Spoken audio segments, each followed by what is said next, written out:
Nanindigan ang House prosecution na wala silang nilabag na sub judice rule kaugnay ng impeachment trial ni Vice President Sara Duterte. Kaugnay nito, ipinaliwanag ni House Prosecutor at Akbayan Party List Representative Shell Diokno ang saklaw ng sub judice rule. Ayon kay Diokno, hindi ipinagbabawal ang pagsasalita tungkol sa isang pending case maliban kung layo ng pahayag na impluwensyahan ang magiging resulta nito. Hindi naman bawal na magsalita tungkol sa isang pending case.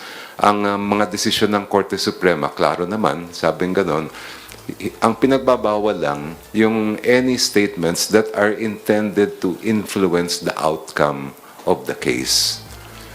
Ginawa ni Representative Diokno ang paglilinaw matapos akusahan ni Lead Defense Counsel Attorney Sheila Sison, si Private Prosecutor Attorney Amando Virgel Ligutan ng paglabag naman sa sub judice rule dahil sa isang social media posts.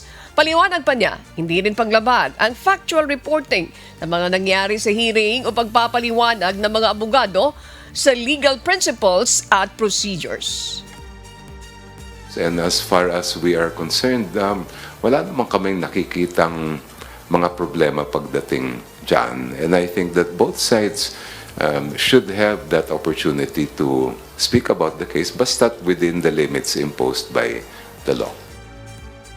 Nakatakda namang maglabas sa Lunes ang Senate Impeachment Court ng ruling kaugnay ng mga umano'y paglabag sa sub judice rule. Hotdog!